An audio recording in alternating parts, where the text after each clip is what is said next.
Good morning, SHAFAQT sir. Good morning. Yeah, we can start. Okay, sir.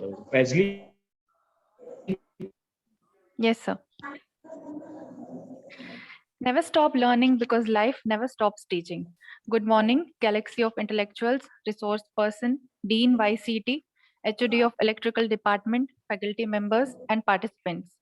On the second day of Faculty Development Program on Clean and Green Energy for Sustainable Development, welcome you all in the gathering.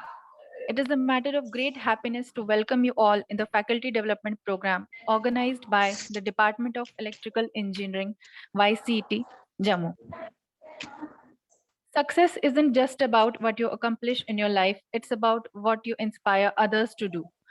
Sustainable development is the masterful balance of meeting our own needs without jeopardizing future generations' ability to do the same. Keeping this in mind, the Department of Electrical Engineering, Ycet, has organized a faculty development program on clean and sustainable development. Now, I would like to invite HOD of Electrical Department, Ycet, Engineer Lavnish Talwar, for the welcome address. Thank you so much, Wesley. Wesley, it is audible? Yes, sir. Okay, thank you so much. Thank you so much. So, a very good morning to a very good morning to all the participants to be present there. This is our second day of FDP program on clean and green energy for sustainable development. This is basically a 5 days FDP program in which we cover all the recent topics that are covered in your clean and green energy aspect. And the very first day on the inaugural function, the chief guest was our Director College Development Council, Dr. Professor Rajnikant sir, and the guest of honor for that program will be Dr. Pavni Sheprol. And the resource person for yesterday talk will be Dr. Ycet Anand, and he was delivered the lecture on how to energy efficient our buildings. So keeping the same concentration to second day, we have on a second day, we have a resource person, SHAFAQT Nabi Mudgal. Sir, on the behalf of Yogananda College of Engineering and Technology, entire team, I heartily welcome you on this second day of FDP program on clean and green energy for sustainable development. Before proceeding towards and handing over the screen to SHAFAQT Mudgal sir, let me brief introduction about SHAFAQT sir. SHAFAQT sir is presently working as an assistant professor HOD in the Department of Electrical Engineering, Baba Ghulam Shah Badshah University, J&K, since 2011. He has done his BE in Electrical Engineering from Government College of Engineering and Technology in 2008, and he has completed his MTech in Power System from NIT Hamirpur in 2011. He has submitted PhD in Electrical Engineering from NIT Hamirpur in 2021. SHAFAQT sir has more than 11 years of teaching and research experience. He has published more than 40 research publications in various journals, book chapters, and conferences indexed in SCIE, ESCIE, Scopus, and UGC. He has conducted and attended more than 60 faculty development programs. His research interest includes renewable energy technologies, deregulation, machine learning. He is the Top 50 Distinguished Researchers Award by Green Thinkers in 2020. He is the life member of IEEE, IEI, and ISTE. He has completed 4 research projects to the tune of 11.58 lakh funded by NPIU. Today, he will be deliver a talk on deregulation of the power sector, a sustainable development. One thing that I will tell you all about SHAFAQT sir, he's a very gentle and keen person. Within no time, he accepted my invitation and become the part of this clean and green energy sustainable development FDP program. In the year 2020, when the COVID pandemic will start, when all we are divert from offline to online, the Department of Electrical Engineering, Yogananda College of Engineering and Technology already organized one FDP program on conservation of energy, and I am delightful to tell you all, he was also the resource person for that FDP also. So this is the second FDP that the department has organized, and SHAFAQT sir is joining this FDP as a keynote speaker. Thank you so much, sir, to joining this FDP program and become as a keynote speaker for this talk. I would like to welcome all the participants who will join this FDP program. Hope you all get a handful material or handful talk about how you can deregulation our power sector for a sustainable development. I wholeheartedly welcome all the participants on second day of FDP program. This is all about from my side. Thank you so much, sir. Thank you. Over to SB. Thank you very much, sir, for your kind words. Now, I would like to invite the resource person for the second day of FDP, Engineer SHAFAQT Mughal, Head of Department of Electrical Engineering, Baba Ghulam Shah Badshah University, Jammu and Kashmir, to conduct the session on deregulation of power sector for sustainable development. Yeah, thank you. Thank you very much. Thank you for the introduction. First of all, before I start, I would like to tell that Yogananda College, whenever they will invite me, I feel very delighted because it is our sister college. And especially Professor Lavnish and Professor Dinesh, they're very kind. They always, remember me. They always call me, and I'm very, happy as well that I would be delivering today's lecture in second FDP of Lavnish. I congratulate them for this FDP, and thank you very much. So I will, I will start my presentation.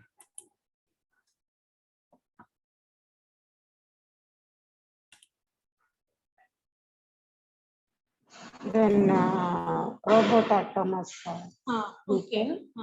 and drone technology, mask medicine.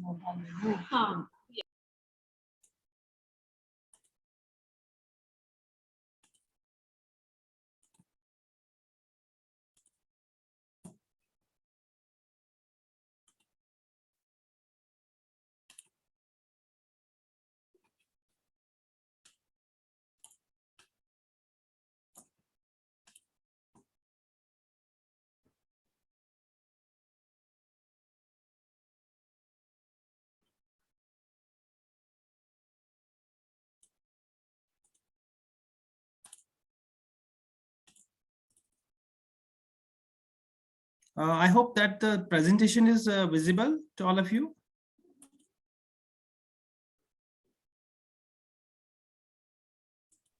Yes, sir, it is visible. Okay, so a warm good morning to all of you.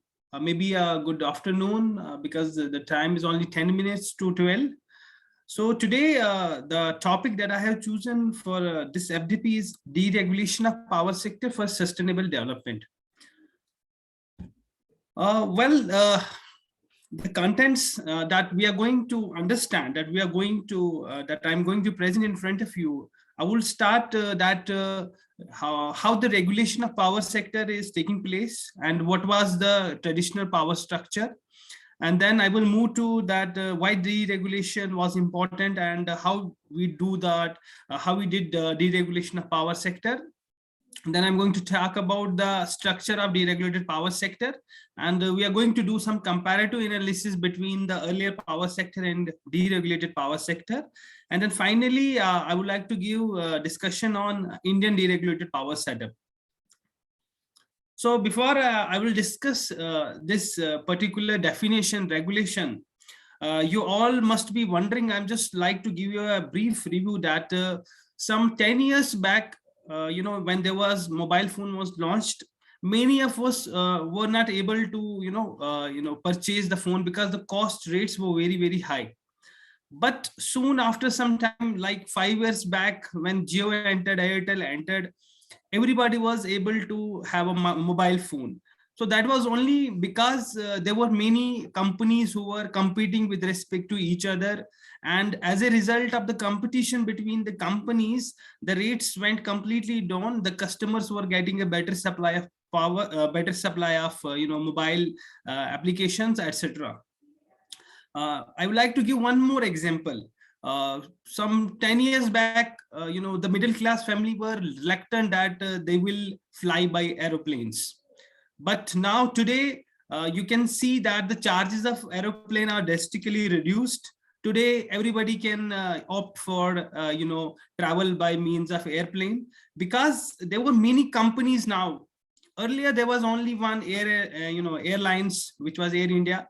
Now today we have almost more than 50 airlines who are operating. So, and they're also private. Some are government held and some are private.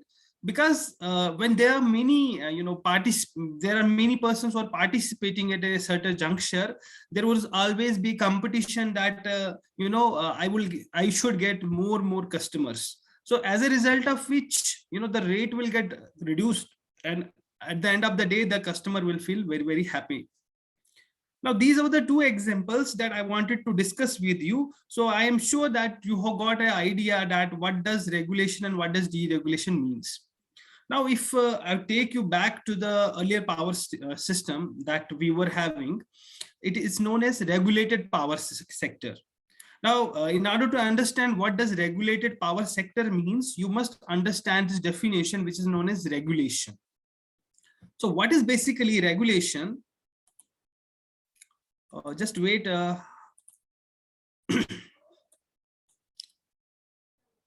Yeah. So what is regulation? Basically, regulation means that the government has, set up some rules and regulations so that anyone who wants to do certain kind of a business, he must do business according to what government has given some guidelines. So basically, this is the simplest definition of your, regulation. Now, if we have understood that what does regulation means, that it is something which government has laid down and anyone who wants to do business under that guidelines, that is regulation. Now, what was the need of regulation in power sector? I will just tell you that regulation took place some 20 years back. But, at that point of, around 2000, there was a need for regulation. There was complete chaos and confusion in the Indian power sector, especially. So what was the need for regulation? These are the 4 points that we need to understand. The first point that took the need of regulation was regulation is actually offering a risk-free way to finance the creation of electrical industry. We all know because that electrical setup is very costly affair. In order to set up a power plant, you have to put in money which is in crores. So there is always a need of finance in order to build a regulated power sector or in order to build a power sector. Now, the government does not have that much money. So what they do basically, they visit some financial institutions like banks, like it would be a World Bank or it would be Asian Development Bank or Reserve Bank of India, and they purchase they get a loan from the bank and they will have certain risk. Now, if there are no rules and regulations, now we can imagine that nobody is going to invest their money because there is no setup. But once you have a clear rules and regulation which are set up by the government, then any financial institution will be happy to give you finance at certain interest rates, but which was not possible if there was no regulation. This was the first important point that need for regulation was felt.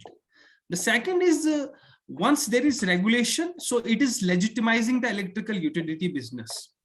When there is a set of rules and regulations, so the generation or the distribution companies, they will participate, so legitimately.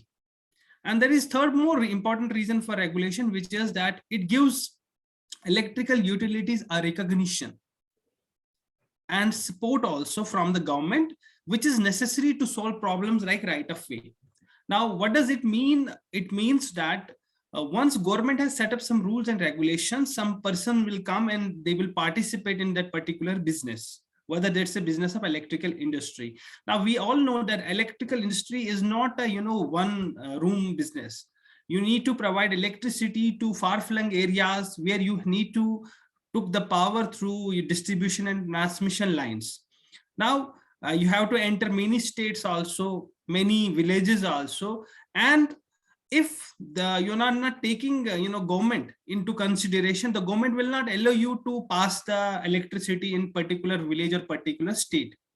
But once you have certain rules and regulation, then if you are having a generation source, you can provide it power to any village, to any outside country also. So it means it is solving the problem of right of way.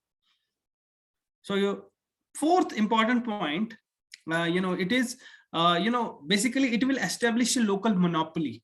Regulation will give access to certain people who will participate into the business, And the persons who will be handling that particular business of electrical industry, running electrical business, they will not worry about the competitors, because only few people will participate under this regulatory mechanism, because nobody is having enough money that everybody wants to come into the electrical sector. So these were some of the important regulations which were implemented in previous power sector. And finally, the power sector that came in front of us after that, putting in that regulations, it is known as vertically integrated power sector, in which the generation, the transmission, and the distribution, it was all together a monopoly. So everybody who was the owner of generation or transmission or distribution, it was connected with respect to each other. So they were enjoying the monopoly. Monopoly means that only government officials were into this business. No private player was introduced into the generation or into the distribution.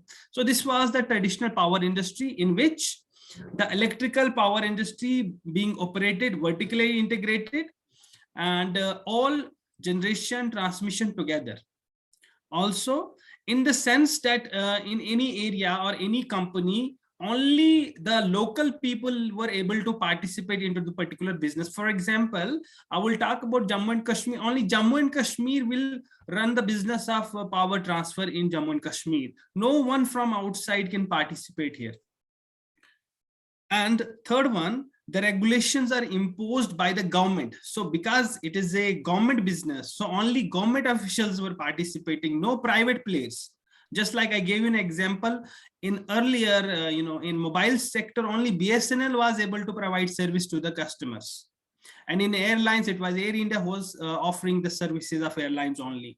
So this was a traditional structure. And then whatever the rules which they were liking, so they were imposing that rules only. So this was the setup which we're having. Again, I will try to make you understand that generation, transmission, distribution, they're all together, clubbed together, handled by only government officials, and they were providing electricity to customers.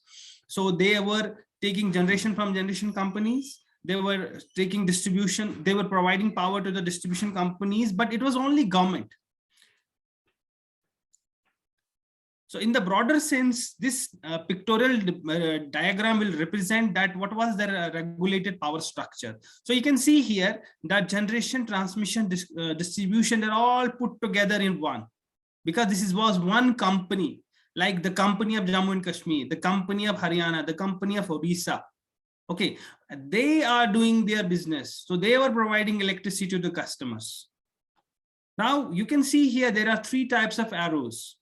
This first arrow that you can see here, this arrow is actually saying that there is an energy flow from generation towards distribution and transmission, and then from transmission and distribution towards customer. And we all know that, yes, power is generated in generation sources, which are of many types, and they are given power through transmission and distribution, and ultimately the customer is getting the power. There is a both-sided arrow. The both-sided arrow is actually representing information flow. So the information flow is only between the company. This is within the company. The information is lying within the company. I told you this is a monopoly. They were enjoying the monopoly here. But to the customer, they were not providing any information how they are running this business to the customers. And there is only flow of money from customers towards this one company. So I hope you have understood that this was the traditional regulated power sector. What are the characteristics of this power sector? The first important characteristic is it is a monopoly franchise, which means that only local electrical utility can produce, they can move, or they can sell commercial electrical power within its service territory. For example, I gave an example of Jammu and Kashmir state. So they are developing power, they are producing it, they are selling it. It is everything within. Second, obligation to serve, which means that utility must provide service to all its customers in its territory, not just those that would be profitable. This was the important feature, that they have obligation that they will serve, they will provide power to everyone without any kind of a bias. Third important feature, which is regulatory oversight. So which means that utility business and operating practices must conform the guidelines and rules which are laid down by the government regulators. And fourth is least cost operation. The utility must operate in a manner that it minimizes the revenue requirement. So they are not interested in doing some innovatory thing. So they need to abide by the rules and regulations. They need to provide power to all, irrespective of any set of incentives or penalization of anything sort that. So that we'll understand in coming slides. And regulated rates, when a business is run by the government, although the rates are less, but they are not competitive rates. Okay, sometimes people will not, if they are not, people, the government is not providing them the service, but the rate was less, so they don't bother also. And because all these 5 things, if implemented, it will give you a assumed rate of return. So this was enough in their own set of minds that once we apply these 5 things, we will get certain rate of return out of this business, because any business will only work if it is a revenue based business and it will give you some profit at the end of the day. So because of these are some of the important characteristics. But this vertically integrated monopoly was not able to provide the power which would be more efficient and which would be more competitive, because we saw that in airline and in telephone sector or in natural gas sector, once there were private participation, the services were improved tremendously. The cost that customer was paying, that got drastically reduced. But this was not happening in power sector, because they were they were not allowing any private participation in the generation sector or in the distribution sector. So because of these rules, there will always be a difference in power supply, and and the customers were also not very satisfied with the government. So because of these factors, government was forced to think that if the deregulation of airlines, if the deregulation of mobile sector can take place, why not the deregulation of power sector can take place? So the concept of deregulation was put into power sector as also. So what is deregulation? Basically, it means changing the monopoly, franchise rule, or any regulation of earlier regulated industry that affect how electrical companies will do business and how the customers may buy electrical power and services. So it is clear that once deregulation can be implemented into the traditional or regulated power sector, then the monopoly will end. There would be a change in the regulatory rules, and anybody will be allowed to do business, and the customer would be able to have their powers from any other private distributor as well. The first step that is necessary in order to deregulate your power sector is known as restructuring of power sector. Now, what is restructuring? That is important. Restructuring means the earlier vertically integrated structure, you need to break that. You need to, once you break the structure, obviously the monopoly will end. If you separate generation from distribution and distribution from transmission and give the charges to independent people, then their monopoly will almost get affected, and there would be a complete competition. Now, if we do so, that what would be the structure of my power sector then?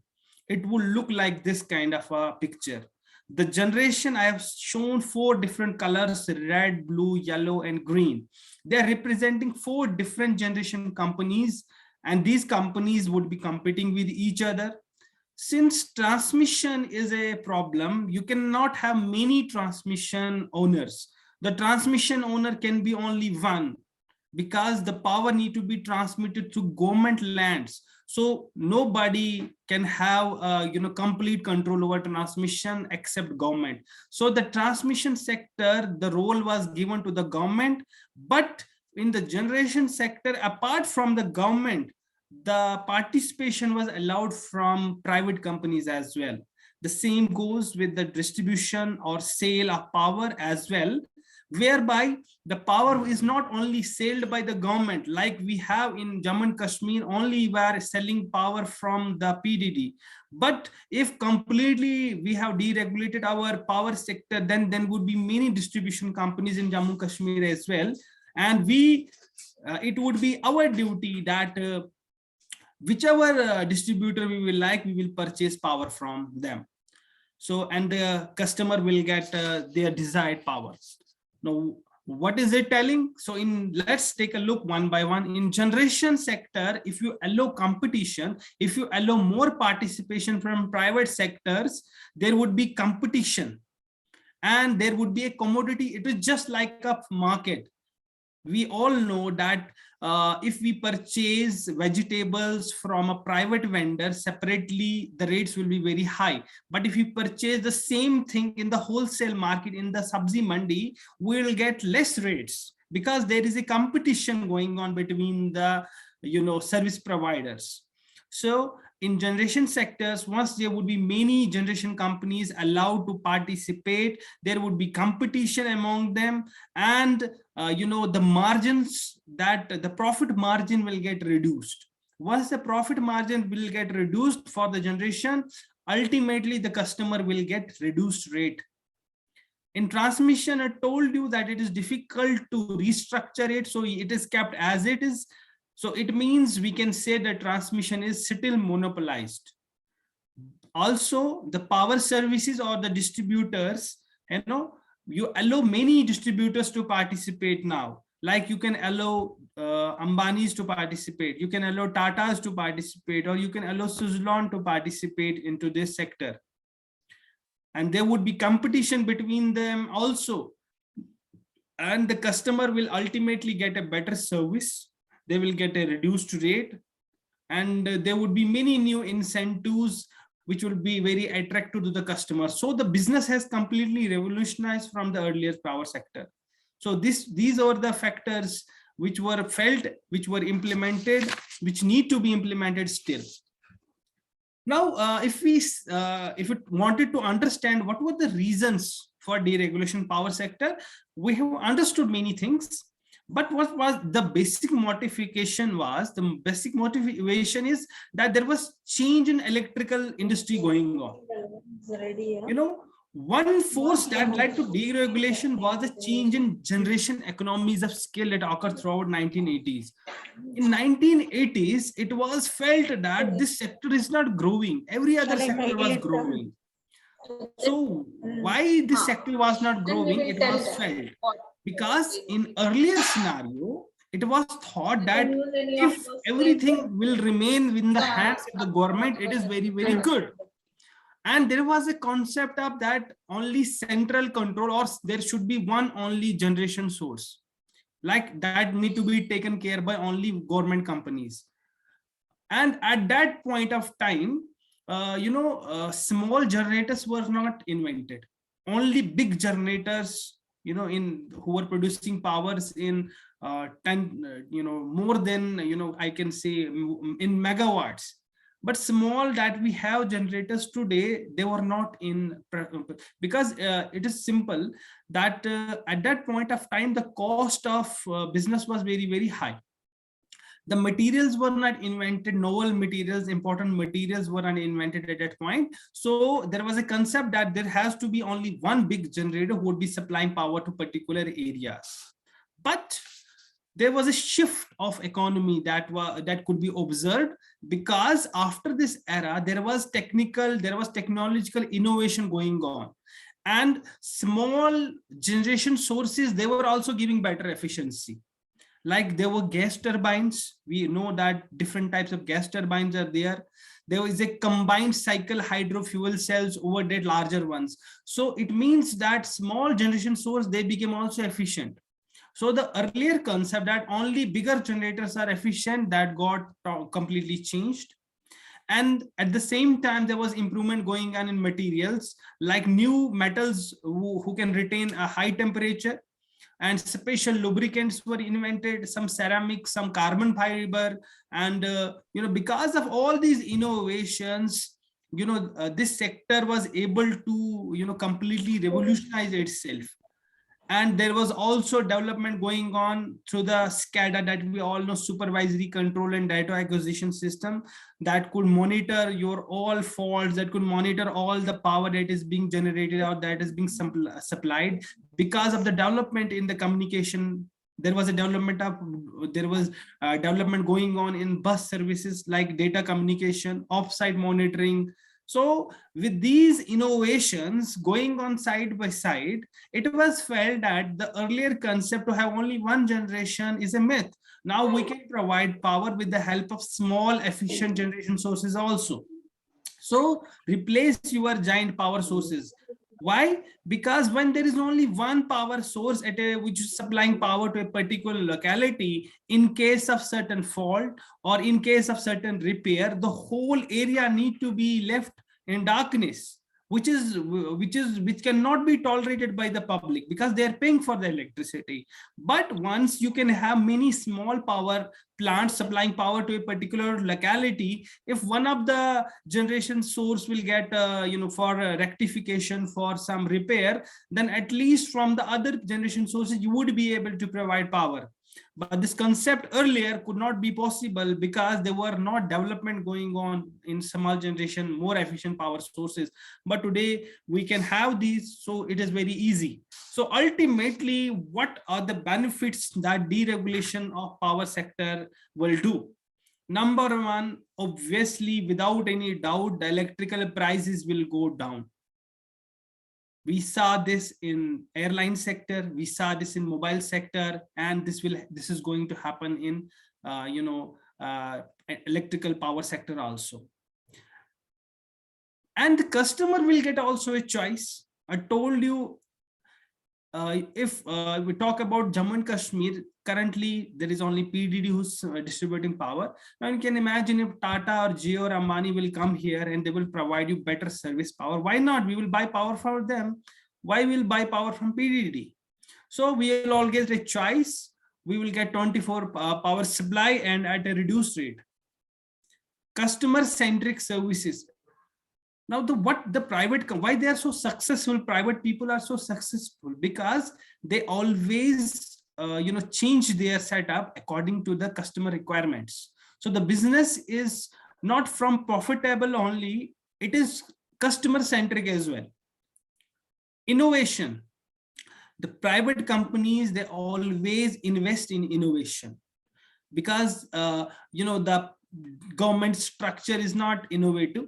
They don't invest in innovations, but the private, they always invest in innovation. They always try to do some betterment of service in terms of giving some rewards.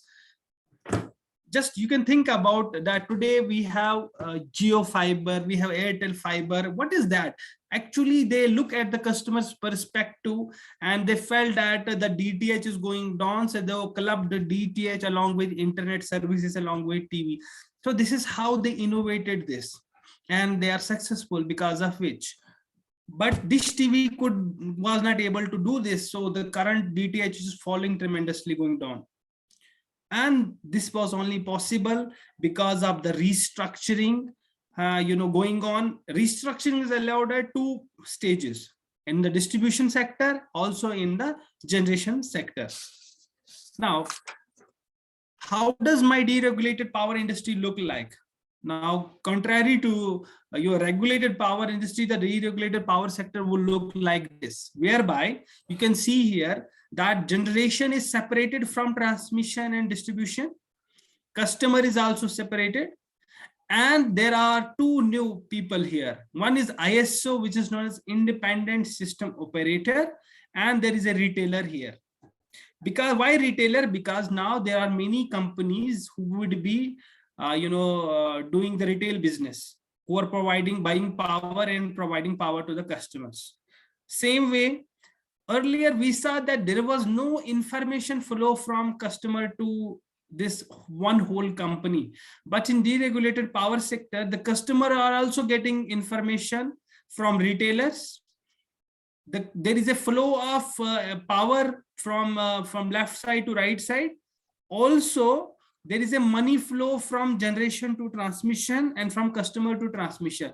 Now this one entity, which is T&D, it is operated through ISO. Now what is this ISO? Who is this ISO? What is its role? That is important to understand.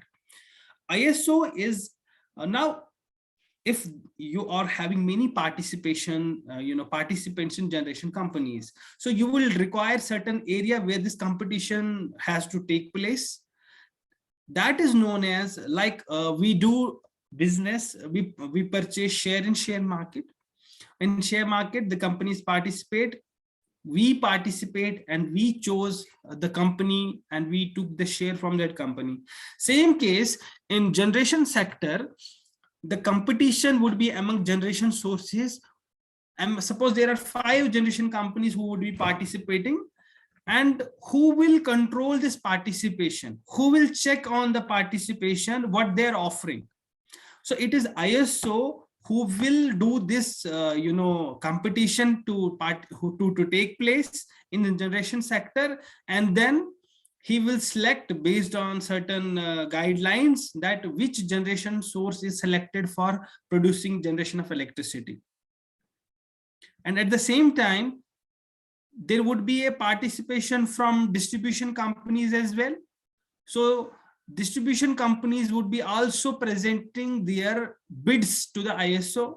So the ISO has a function that it will take bids from generation, it will take bids from distribution, and then run an optimal power flow program, and finally develop a schedule that for this particular time interval, this generation source is accepted, its bid is accepted, his power would be given to that customer, his power would be given to that distributor.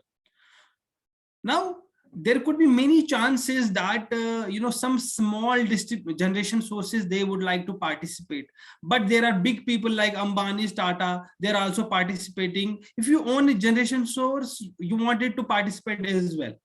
But the ISO was, very much having close affiliation with Ambani's or Tata's. So you don't have any hope to enter into the competition. So that would be against the rules and regulations. So that is why the ISO is chosen a person or a business who does not have any affiliation with generation companies, or who does not have any affiliation with distribution companies. This is the rule. It is just like a CBI, who will have no affiliation with generation, or who will have no affiliation with the distribution. Once he does not have any affiliation, he would be fair, whether it would be a rich or it would be a poor. So this is how this deregulated power industry will run. Now, once you have done restructuring of power system, now you have divided generation companies separate, transmission is always separate, distribution companies separate, retailers separate, there is a ISO, and then there is customer. Now the persons who would be involved in generation, they would be called by the name GenCos. And the persons who would be looking after transmission, they would be given name Transcos. And distribution companies would be called by the name Discos, and retailers would be known as Rescos, and controller, which would be ISO, is known as Independent System Operator. The voice is clear to you? Yeah, okay. Now this ISO, if we talk about our Indian perspective, who will be the ISO in India? The ISO in India will be, especially that could be Power Grid, because Power Grid does not have any private participation. They will just own the transmission lines, so they can run the business efficiently here. Now, once this has done, the second important thing that will take place is competition. Competition in generation sectors, many sellers will be called to bid their power. On the retailer side, there will be many retailers who would be busy and who will try that their power should, a customer should sell the powers from them. And there would be a monopoly of transcos and some discos as well. So because of this competition, the generation bids will get selected, which will be very competitive price. Also, the bid from the retailers would get selected, which is also competitive. So there would be competition on two sides and monopoly in the between. And finally, the structure that will come in front of us, it will be composed of these elements. G would be generation, known as GENCOs. There would be R, which is basically retailers, retail service providers, and D, we know, discos. And in between generation and this retailer or distribution, there are these important things. Now, what are these? PM means it is,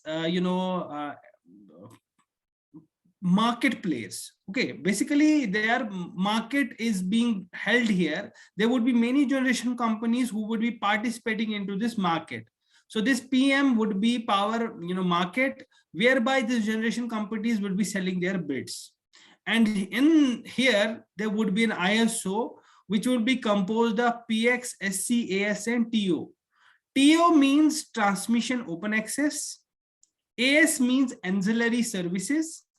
PX means power exchange, and SC means scheduling coordinators. I will talk about roles one by one. We have understood the role of GENCOs. They would be competing with each other and they would be participating through this power market.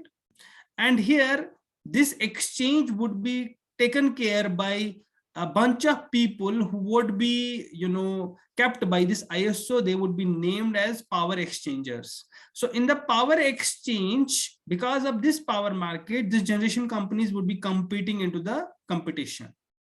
And here on the right side, the retailers would be competing through scheduling coordinators. Now, there could be some time that the frequency was not, the normal frequency. There was a fluctuation in frequency going on because of some generation was not provided by some generation companies. Then the role of this AS, ancillary service, come into picture. They will provide services to the electrical power sector when there is a disturbance. The disturbance could be from generation or it could be from distribution side. So they will aid the power sector so that the system will not become unstable. And then we know that TO, which is transmission open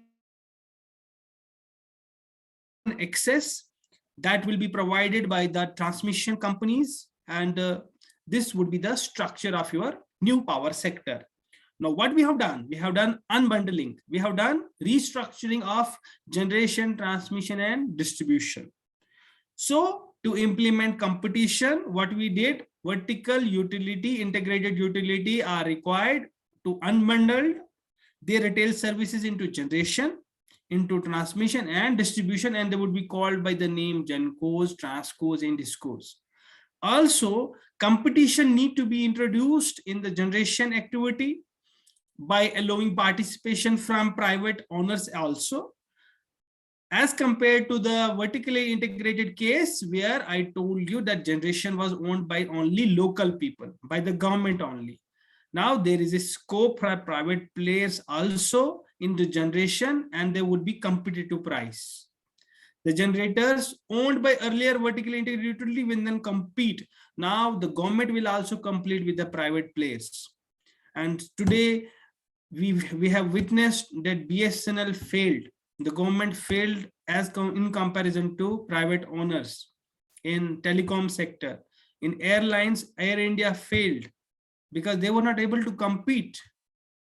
Now, the third generation utilities will now have no longer any monopoly. So, and also small businessman, if I have a generation, I can also participate, and I will also be able to provide my power into the bid. This vertically integrated system is also, steadily restructuring. It is becoming from technical to a more market-based system, whereby there is a competition as compared to the regulation. So in deregulation, you have changed the rules. So it means now you are more, making it like a market-based business. And the main objective was to restructure so that the cost will get reduced, so that everybody will be happy. And cost of electrical generation once reduced, it will only happen once there would be competition in the market. And this can be only achieved once you allow private participation in generation as well as in distribution sector. Like an example is given on February 24, 1996, FERC, which is Federal Energy Regulatory Commission, they issued a rule which is known as 888 rule. And as per this rule, they allowed any party, any private owner to have their own generation, to control the generation and to operate the facilities. So once they did in 1996, so there was a rush among the private participants. They participated into this business. And people were very happy that they were allowed to do this business. And yet they also provided open access of transmission lines. Now there could be, sometimes like in India, we see that we have participated in generation sector, our bid is also accepted, but we are not given open access of transmission line. Now you can imagine, if there would be no access to the transmission line, how can you transmit your power that has got selected into the bid? Now there are some important terms I wanted to give you some understanding of these. What are these which are very, very important from deregulation perspective too? First is wheeling. What is wheeling? Wheeling is simple. It means you're transmitting your power from seller to a buyer through a network which is owned by a third party. Or it can be defined by some other definition like, use of transmission or distribution network to transmit your power. So simply, wheeling means power transfer from generation companies to the distribution sites. Now, what is wheeling transaction? Wheeling transaction means transmission of power from utility to a utility that neither generates nor intend to use for meeting certain load. The receipt and delivery of the power must be simultaneous. Now, the mechanism, the mean by which power is being transmitted is known as wheeling. And once the wheeling has taken place, somebody has generated power and somebody is accepted, we will say that transaction has taken place. So that is known as wheeling transaction.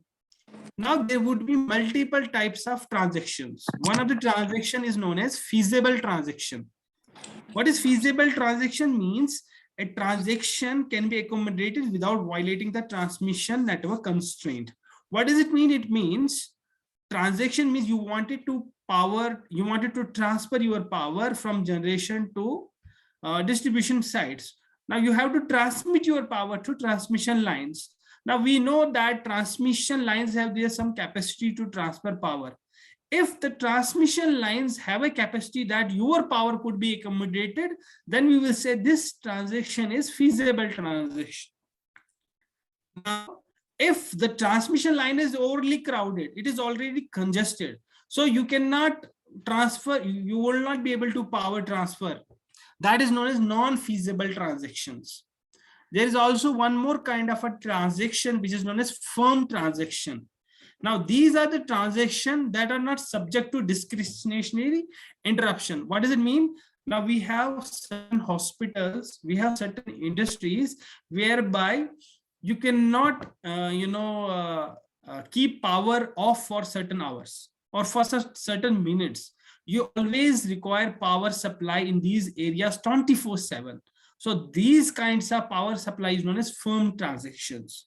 But like us, the domestic consumers, sometimes we saw that there is 2-hour cut, 1-hour cut. So our transaction, our transfer is not firm, it is non-firm. And the last is embedded cost. Now, in order to improve your business, you will always require money. Now, what the money that you are keeping so that you can add a facility to your currently existing setup, that is known as embedded cost. Now, there is one more marginal cost concept of deregulation. What is this cost? It is a cost of accommodating a marginal increase in transmitting power. For example, you were transferring 50 megawatts of power to certain transmission network. Now you wanted to increase it to 51. So if you wanted to increase by 1 kilowatt, how much more money you need to give? That is known as marginal cost. And then there are two types of transaction. One, the power transfer between generation and distribution is limited to only two partners. So that it can be known as bilateral transaction. But if it is between more participants, like we can have many generation companies who would be transferring power to only one distribution companies, or there would be single generation source who would be power to the multiple distribution source. So that transaction is known as multilateral transaction. Now, up to now, whatever we have discussed, we would be able to, differentiate between the monopoly or the regulated market with deregulated market. So, two ways I have given this differentiation, this comparative analysis. So, on the left side, we can see attribute, and on the right side, we can see the monopoly market and the deregulated market. So, as far as business environment is concerned, in monopoly or in regulated power market, it is stable. There are gradual adjustments and technical driven. But in deregulated market is unstable. This is volatile prices, cost driven, new stakeholders. Because this was based on rules and regulations, so it would be just like a stagnant operation going on, stable operation. But in deregulated market, business is unstable. Sometimes instability is better for business because it could give you more profit and it will innovate your products. As far as information is concerned, in monopoly market, it is full information. In deregulated market, we have a gradual less information because the information is continuously changing. Regulatory environment was soft, here it is hard. Market power was not an issue. But here it is a central issue for regulator. What market power means? I told you there are certain disadvantages of deregulation market also. In the last slide, I will talk about this. So public R&D, part of long-term obligation, cannot justify public domain R&D. And in environmental, DSM and other good causes, it was integral, but it is just one more layer. It means what industrial changes that we can compare between the monopoly and the regulated market, we come to the conclusion that this business was stable, but there was not profitable, and because there was not any innovations going on. But in here, deregulated market, we let other people to participate. We listen to their products, we listen to their rates, and then we are allowing more competition. So this is on industrial changes. As far as company change is concerned, here in earlier sector, we were focusing on providing best technical solution. Even if the company was getting, getting down into the business, there were no profits in a previous kind of a power station. But here in deregulated market, it is a cost efficient solution because the approach is market based. Already I discussed about it. So the management was technical in previous concept, but here it is commercial. We are more concentrated on customer service here now. So the customer focus was, customer was not having earlier any choice in this monopoly market sector, but in deregulated market sector, there is a competition. The customer focus is very a priority here. And the planning methods, there is a hard planning in monopoly market. Hard planning mean, long term involve people from IIMs. They are very strategic. They are having strategic thinking. They they can forecast that this is going to happen after 5 years. So they do certain experimentation, and the customer was delivered power in an efficient way. Outsourcing was zero in monopoly market. Today we have, in deregulated market, we love outsourcing. We allow, if we are not able to run our business, it is better we will provide this business to somebody who can do this business. So this is allowed in this today's market. Like in Jammu and Kashmir, I would like to give an example. When the Bagaliar power station was not able to run, so it was said that it should be given to NHPC back. But there was, people who got involved, the government got involved, and it was not able to participate. But it is better that if somebody is not able to handle the business, let them give this business to a person who can handle it easily. So in business ratio, in monopoly market, it is a social optimum. But here there is a shareholder value. So everybody is able to participate here. Now, at the last, I would like to talk about deregulation scenario in India. Now, when has any restructuring taken place in India? Yes. I would like to give an example. Our power sector was earlier, it was more than 95% distribution, and 98% distribution was handled by the government. You can imagine almost 100% is under the government. And this was until 1991. So the states and the central, they were the monopolies who were controlling this sector, but there was not any improvement going on in terms of revenue or in terms of any power delivery. Then the remarkable growth was facilitated by 4 policies. So 4 policies were implemented. 1, centralized supply and grid expansion has to take place. Large support from government budgets. Development of sector-based or indigenous sources, and cross-subsidy. So there were some of the things that were, discussed in Parliament, and some were implemented as well. Now, how the reforms started actually about deregulation in India.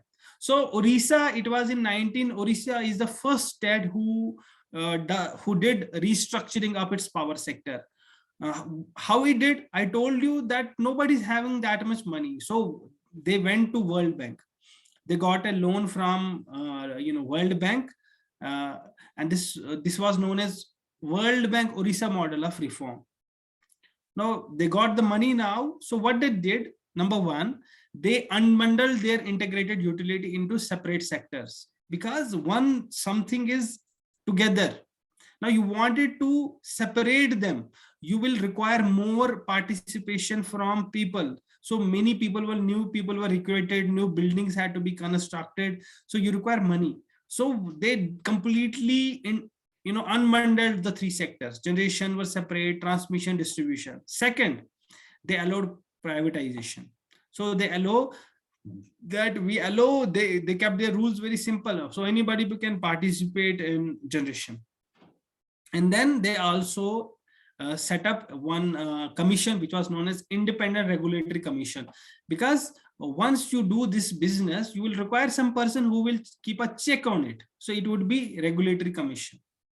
And after seeing this remarkable change in Orissa's power sector, other states also participated.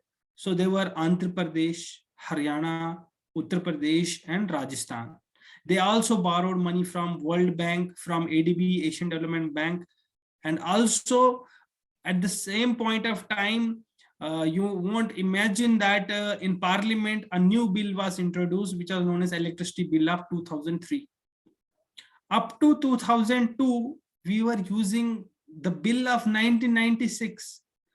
Some 20 dates back, whatever we have discussed, we were implementing it for the next 20 years.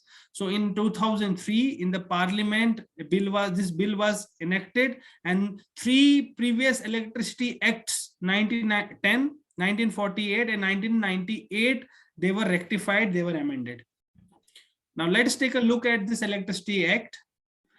As per this Electricity Act of 2003, it is basically a regulation which does these 4 or 5 important things.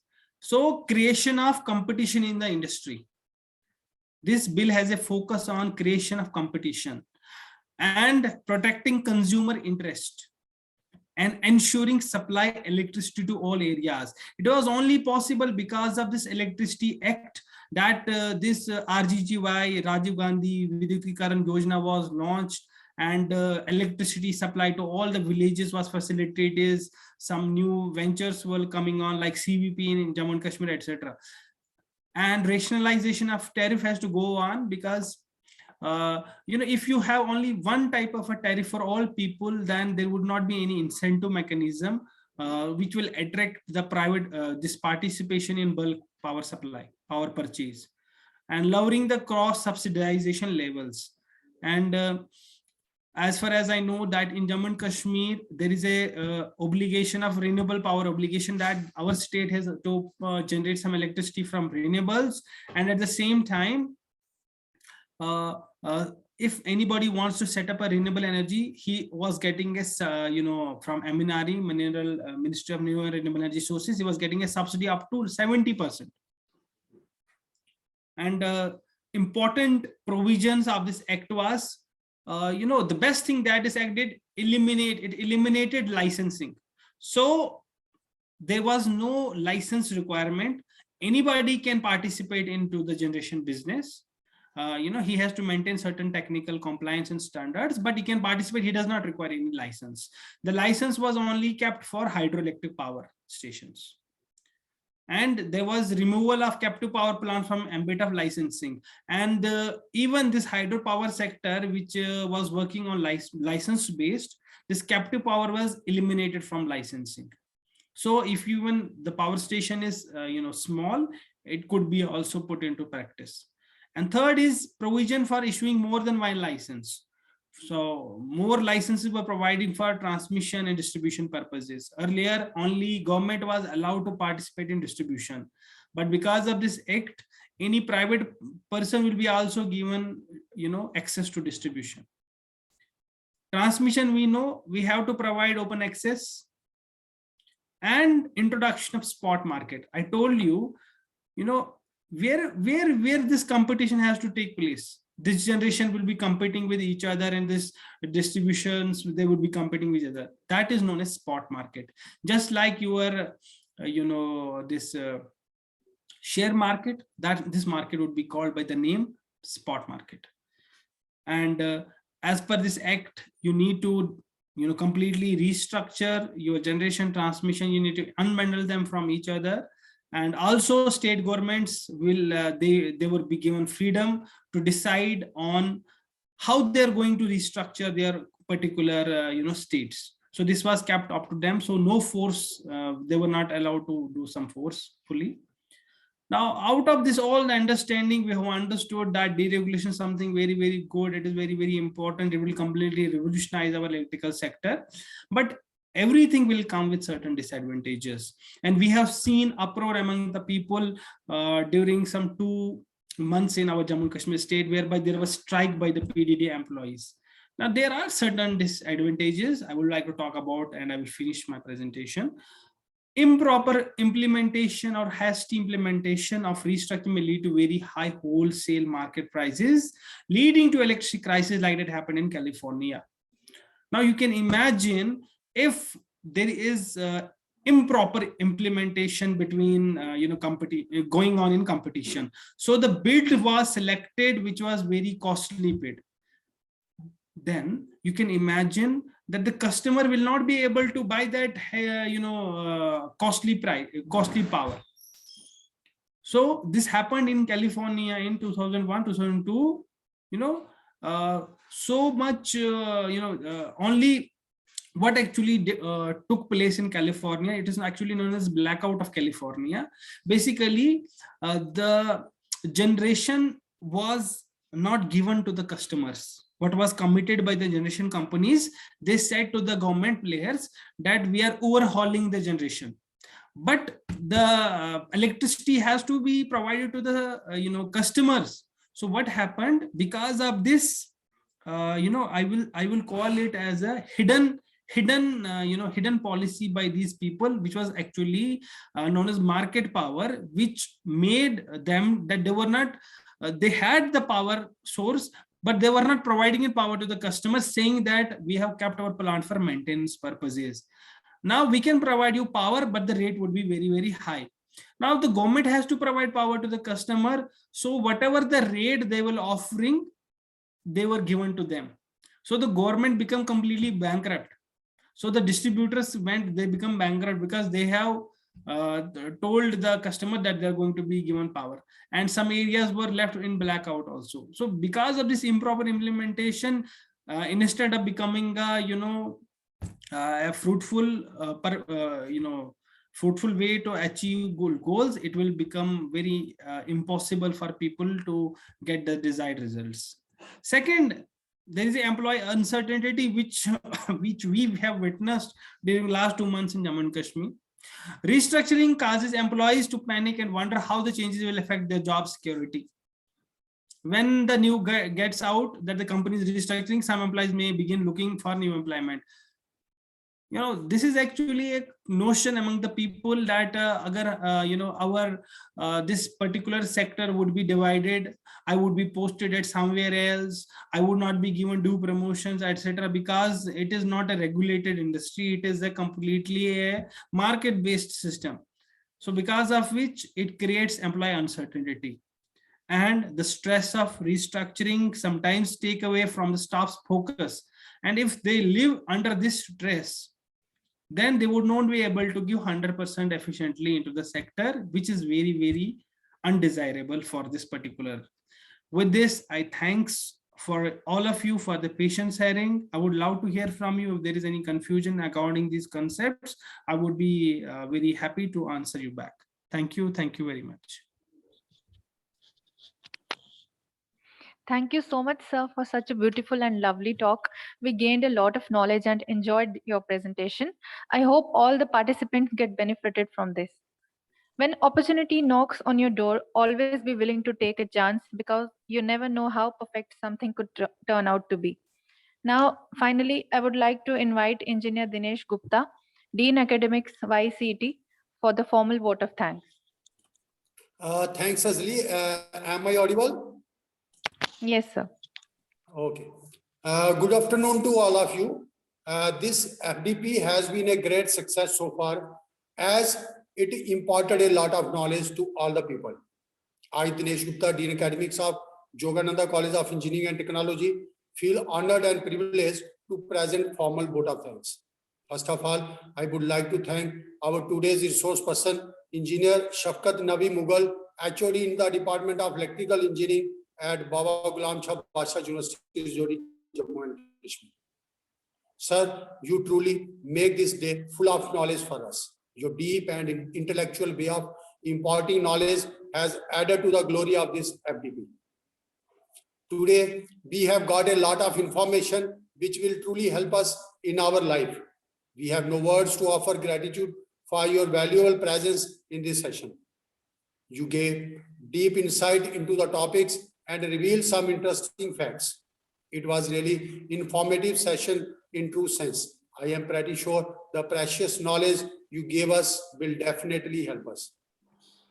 Once again, I would like to thank Engineer SHAFAQT MUGHAL for taking out time from his busy schedule and enlightening us with knowledge. We will wait for some more sessions like that for improving our knowledge and ourselves. I would also want to thank our HOD of Electrical Engineering Department, Engineer Lavnish Talwar, for organizing this beautiful FDP. I would also like to thank our teachers for making all the arrangements. A big thank to our technical committee, especially Engineer Robin and Mr. Neeraj Kumar, who really work hard to make the event a grand success. Also, I would like to thank all the participants for attending this session and paying attention. Thanks, and over to Azli.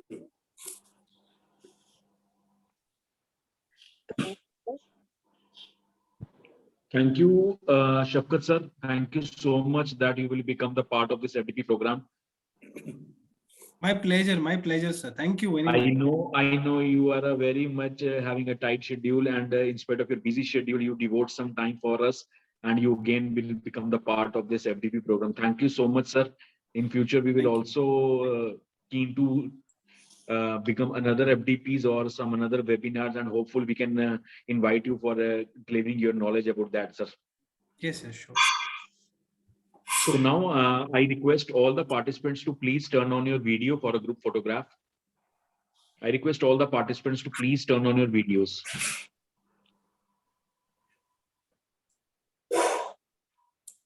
Just a minute, we will take a click, and after that we will tell you. I request again all the participants to please turn on your videos for a group photograph.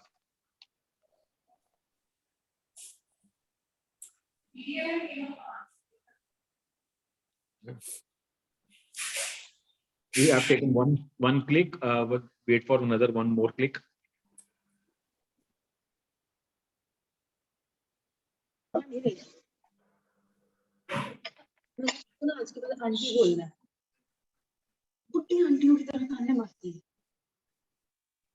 Thank you so much for all the participants to be present on second day FDP program. The Google form link for the attendance will be sent in the chat box. Just a minute. This is our second day of FDP program, and on a third day we have the resource person from Shri Mata Vaishno Devi University. The link for attending the third day FDP program will be shared on tomorrow at 11:30. So I request all the participants to join on third day FDP program. So before leaving the station, I would again like to thanks to all the participants, entire team of Yogananda College of Engineering and Technology. Especially thanks to our resource person, SHAFAQT sir. Thank you so much, sir. Thank you so much. Thank you to all. The feedback form link will be in the chat box. So I request all the participants to please fill the feedback form before leaving the station. Thank you so much.